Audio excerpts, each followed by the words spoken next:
kita kepada Allah dengan berupaya secara maksimal untuk melaksanakan perintah-perintahnya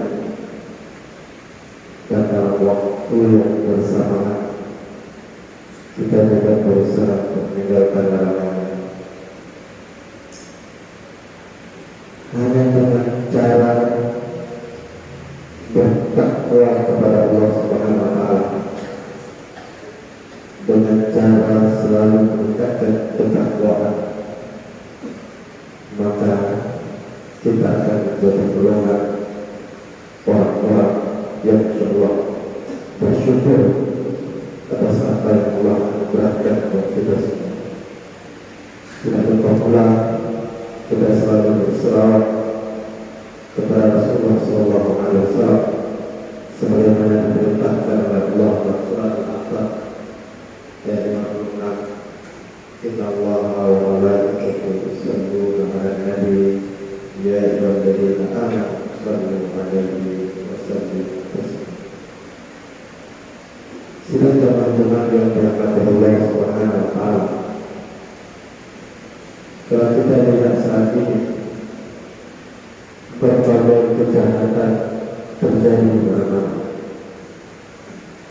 kemaksiatan terpampang di depan mata kita, berbuat beberapa kejahatan yang tiba-tiba tidak masuk akal. Ada orang yang ditangkap karena korupsi besar-besaran di kalangan para pejabat, kemudian kolaborasi para pengusaha dengan pejabat melakukan kejahatan-kejahatan di negara kita. Kemudian mafia hukum, preman di pengadilan, seakan-akan kita menilai keadilan tidak ada di zaman ini. Kemudian peredaran narkoba yang menyerang kaum muda, sehingga mereka saat kecanduan berani membunuh ayah kandungnya sendiri, nembak dan bunuh, berani membunuh ibunya sendiri, bahkan menyoba kampung-kampung di Aceh juga kalau urus yang dalam tabir-tabir, mereka berani membentak, memarahi ibu dan ayah, mak ayah, karena akan hanya normal itu kita lihat di depan mata kita. Belum lagi kasus-kasus narkoba ini menyerang para pelajar, anak-anak kita. Maka tidak pula FMP lain untuk mengajar, kemudian tabir-tabir. Belum lagi pergaulan bebas. Bahkan baru-baru ini juga kita dengar masih duduk di bangku SMA sudah hamil di luar nikah. Mereka bergaul dengan bebas. Ini sungguh mengancam generasi Islam. Belum lagi kekacauan rumah tangga yang sangat mengkhawatirkan, perselingkuhan di mana-mana. Allah lalu kemudian bercerai setiap hari terjadi karena sebab kasus perselingkuhan. Ini juga sangat mengkhawatirkan. Belum lagi kasus-kasus kriminal, pembunuhan, perampokan yang dilakukan oleh kaum muslimin di saat ini. Maka fenomena yang ini menakutkan, bahkan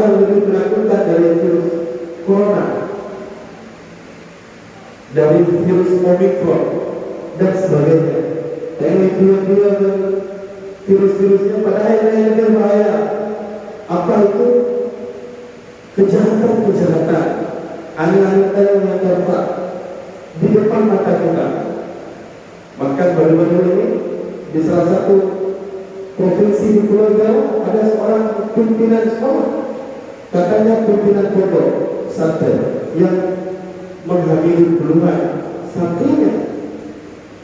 Mengerikan saat orang-orang yang konon katanya mengerti agama tapi tidak tahu ini aliran apa, tapi itu mengkhawatirkan kita di saat ini. Sidang jemaah yang dirahmati Allah Subhanahu wa taala, fenomena ini menakutkan sekali. Menakutkan sekali. Dia tidak menyakiti fisik, tetapi dia menghancurkan bangunan Islam, menghancurkan bangsa, menghancurkan negeri. Kehancuran bukan hanya saja dunia, tapi itu menghancurkan masa depan kehidupan kita yang lebih panjang. Di mana kehidupan di akhirat, di dunia. Semua itu kalau kita berpikir secara jernih, kemaksiatan, kejahatan, keburukan yang berlaku saat ini ternyata bermuara pada letaknya kejujuran. Urut letak kulit.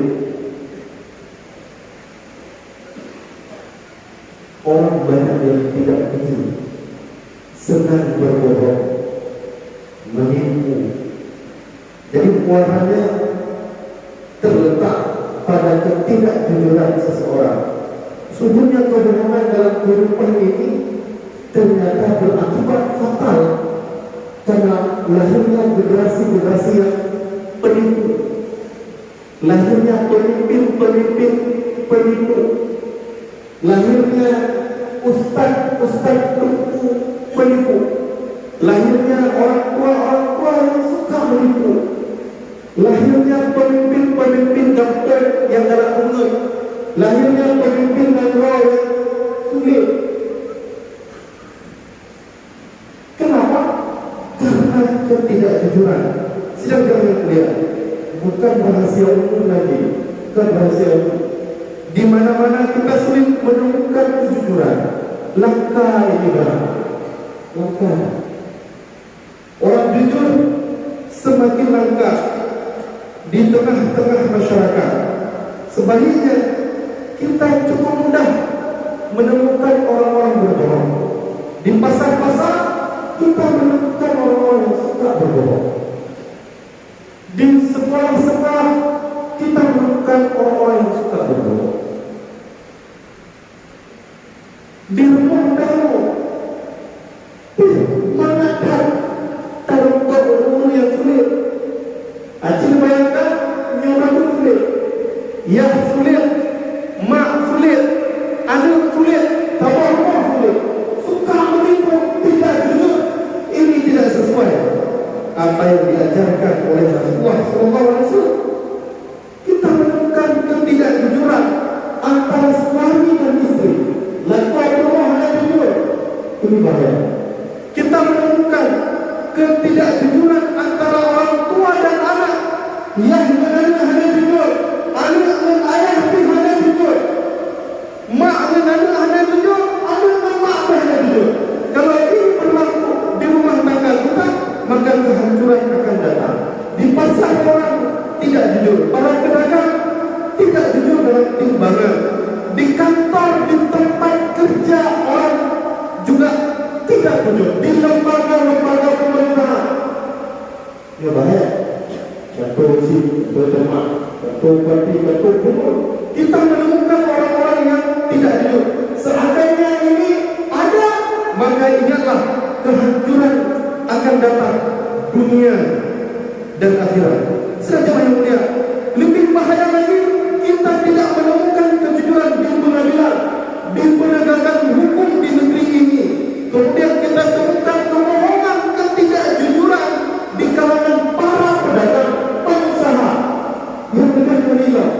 Kalau seandainya kita temukan orang-orang yang paham agama, dia tidak jujur. Hukum agama, mengolah masjid, mengolah pesantren, mengolah balai-balai pengajian. Orang yang paham agama, sehari-hari dia bicara hukum, sehari-hari bicara syariat, sehari-hari bicara Quran, sehari-hari bicara hadis, tapi tidak jujur. Ini tunggulah kehancuran akan datang. Ini ngeri. Sidang jamaah yang mulia, di dunia pendidikan para guru tidak jujur, kepala sekolah juga tidak jujur, pimpinan pesantren tidak jujur. Kalau ini dipertahankan, ini sangat menakutkan. Karena dakwah pun orang ini juga tidak jujur. Kita temukan kebohongan-kebohongan, ketidakjujuran. Hampir semua lingkungan dirasuki oleh orang-orang pembohong. Ketidakjujuran, sebaliknya kejujuran sudah menjadi makhluk yang langka. Langka orang-orang yang jujur dalam memimpin, orang-orang yang jujur dalam menjalankan amanah, orang-orang yang jujur dalam menjalankan rumah tangga, orang-orang suami yang jujur kepada istrinya, orang tua yang jujur kepada anak-anaknya, dan anaknya yang jujur kepada orang tuanya. Ini semakin langka. Ini bahaya sekali karena tidak sesuai apa yang dibawa oleh Rasulullah SAW. 14 abad yang lalu Nabi sudah menyampaikan, mengingatkan kita untuk mewanti-wanti kepada kita sebagai umatnya agar selalu bersifat jujur. Bahkan Rasulullah dikenal membawa agama ini, membawa Islam, berdakwah dengan kejujuran. Beliau dijuluki dengan Al-Amin, dipercaya oleh orang lain. Walaupun mereka tidak beriman kepada Allah dan Rasul, mereka mengatakan bahwa Nabi Muhammad seorang Al-Amin, dipercaya, sehingga ada yang banyak terpesona dengan akhlak Rasulullah SAW. Mereka bersedia untuk masuk ke dalam agama Islam dan mengakui bahwa Rasulullah SAW sebagai utusan Allah. Itu gara-gara kejujuran yang dibawa oleh Nabi Muhammad SAW. Sekecil apapun, dalam kondisi apapun, kita dilarang oleh Nabi untuk berbohong, kecuali Rasulullah SAW menyampaikan boleh kita berbohong. Itu pun sangat terbatas sekali. Di mana saat terjadi perselisihan dalam keadaan perang, mendamaikan orang yang berselisih, mendamaikan rumah tangga, boleh untuk berbohong supaya keharmonisan rumah tangga orang lebih baik. Itu pun sangat hati-hati dan sebatas diperlukan, tidak berulang-ulang. Tapi ya, ini yang bahaya. Rasulullah SAW bersabda dalam hadis riwayat Bukhari Muslim, Nabi Muhammad menyampaikan kepada kita, qala Rasulullah SAW, alaikum bis-sidqi fa inna sidqi yahdi ilal birri wa innal birra yahdi ilal jannah. Apa kata Nabi kepada kita? Artinya Nabi berkata, Rasulullah SAW bersabda, hendaklah kalian menjadi jujur. Jujur. Hendaklah kalian menjadi orang-orang yang jujur, karena sesungguhnya kata Nabi, kejujuran itu membawa kepada kebaikan. Yang belum karena kita jujur, karena belum cerita karena kemaksiatan, tadi harta, korupsi, semua terjadi karena ketidakjujuran. Maka Nabi mengingatkan kepada kita untuk selalu berlaku jujur. Hendaklah kalian menjadi orang-orang yang jujur, kata Nabi, karena sesungguhnya kejujuran itu akan membawa kepada kebaikan. Jadi orang yang terbawa kepada kebaikan karena kita menjadi orang-orang yang jujur. Dan sesungguhnya kata Nabi, kebaikan itu akan menyampaikan kalian ke jannah, ke surga. Jadi karena kamu jujur, mengakui, Karena kelak tersebut akan mengantarkan kita kepada surga. Kemudian Nabi melanjutkan, bila mana seorang itu jujur, dia jujur kemudian dia benar-benar dalam jiwanya, tubuhnya orang bersifat jujur. Halal beliau dulu, jujur tak? Amanah tak dulu, jujur. Dan seterusnya, maka Allah Subhanahu Wa Taala akan menempatkan dia sebagai orang yang jujur. Dan sekali-kali jangan kalian berbohong. Jangan berbohong. Siapapun kita pedagang, jangan berbohong. Kita pemimpin, boleh. Ayo pejabat kampung, berjujur, boleh. Ayo kepala muda, boleh. Guru, boleh. Dimanapun kita sebagai pegawai negeri juga harus jujur. Dimanapun sebagai ayah kita harus jujur kepada anak-anak kita. Boleh. Seorang anak juga harus jujur kepada ayah, tidak boleh berbohong. Kepercayaan itu mahal harganya. 3 kemudian hebat ini. Dan hanayu, hana hormat le, hana hargai. Mungkin juga, tapi mereka dianggap kita orang-orang yang senang berbohong karena kita tidak jujur. Ini bahaya. Maka Rasulullah SAW mengatakan, karena sesungguhnya kebohongan itu akan mengiring kalian. Orang-orang yang boleh, orang-orang yang suka berbohong akan mengiring kalian, kata Nabi. Kemana? Kebohongan itu akan mengiring kalian kepada kejahatan, dosa. Maka dosa yang kita lakukan berawal dari kebohongan-kebohongan. Dosa yang kita lakukan bermuara daripada kebohongan-kebohongan. Ketidakjujuran seseorang akan mengantarkan dia kepada dosa. Dan sesungguhnya berbagai kejahatan, kata Nabi, zina, mabuk, pohon, kemelut, dasarnya berbohong, berawal dari kebohongan. Berbagai kejahatan itu akan mengiring kalian kepada neraka. Ini yang bahaya. Mengiring kita kepada neraka. Bila mana seorang itu berbohong, terus dia berbohong, kata Nabi. Tapi lakukan semua dia dan terus berbohong.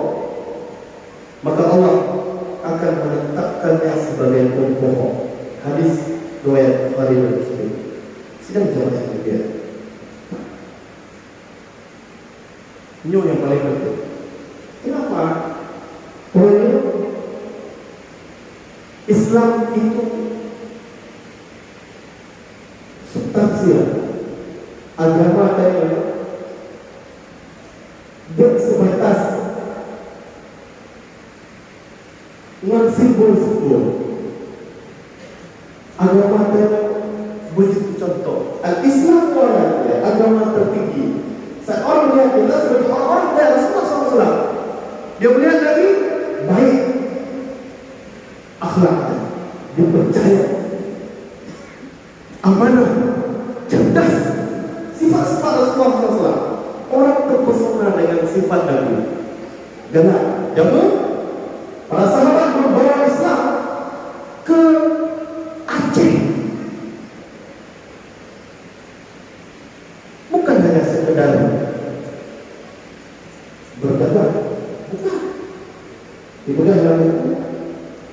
Ketika dalam buku sejarah yang membawa Islam ke Aceh itu katanya para bujar, orang-orang berdagang dari India, maka disebut dengan jalur sutra. Tapi sesungguhnya yang membawa agama ke Aceh adalah para sahabat yang bermodal bukan karena mereka berdagang, bukan, tapi modal mereka adalah kejujuran, akhlak yang ditampilkan saat nenek moyang kita masih animisme, masih menyembah pohon-pohon besar. Jadi nenek moyangnya mantap sepah pohon-pohon besar, masih menyembah batu-batu, masih percaya kepada roh-roh gaib.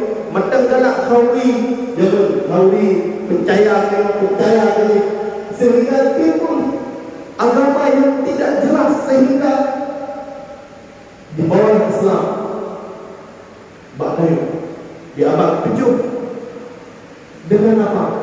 Kejujuran. Waktu yang mendagang jujurkan, sehingga Khadijah saja terpesona dengan Rasulullah SAW,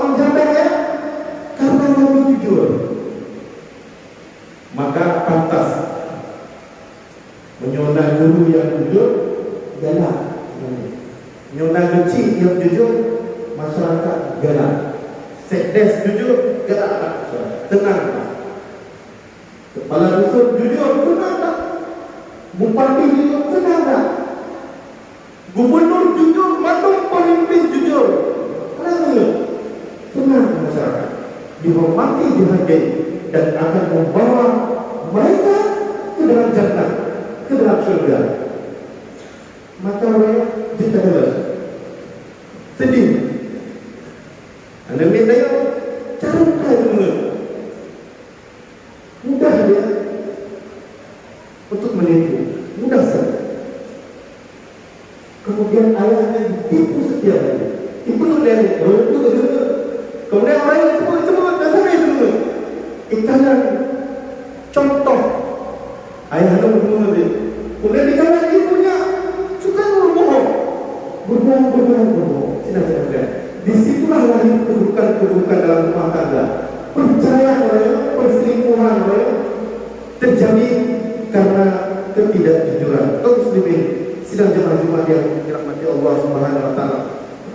Di kesempatan kali ini khatib ingin menghimbau dirinya sendiri, tuan, supaya kita terus berlaku jujur, tidak berbohong, berusaha sekuat tenaga untuk tidak berbohong. Sekecil apapun masalah, kita tidak berbohong, dan sebesar apapun masalah, kita juga berusaha untuk tidak berbohong. Marilah kita bersama-sama membentuk karakter jujur di dalam rumah tangga kita. Istri jujur, suami jujur, ayah jujur, mak jujur, anak jujur. Kita bentuk. Kenapa? Karena ini sangat penting dalam kehidupan kita untuk selalu berlaku jujur dan menghindari kebohongan supaya kita selamat dunia dan akhirat. Itu muaranya. Yang kedua, supaya akan selamat dunia dan akhirat kelak. Maka dalam kehidupan kita, hidup kita ini memerlukan kejujuran di mana-mana. Setiap komunitas, lingkungan apapun, di rumah kita, di tempat kerja kita, di pasar, semuanya, dalam masjid, semuanya berlaku apa yang kita inginkan, kejujuran. Kita senang dengan kejujuran. Maka terbentuklah masyarakat yang jujur, memiliki karakter-karakter yang jujur, bukan karakter pembohong. Menyokong yang berbahaya. Sebagaimana perintah Allah di dalam Al-Quran surah At-Taubah. Allah Subhanahu wa taala berfirman ayat 119, ya ayyuhalladzina amanu taqullaha wa kunu ma'as-shadiqin. Pada Allah berfirman, wahai orang beriman yang beriman kepada Allah, bertakwalah kepada Allah dan jadilah hidupmu bersama orang-orang ma'as-shadiqin, orang-orang yang jujur. Maka orang-orang yang hidup bersama orang-orang yang jujur, orang-orang yang selalu berjujur dimanapun, di lingkungan apapun, dalam berdagang, dalam bekerja, dalam rumah.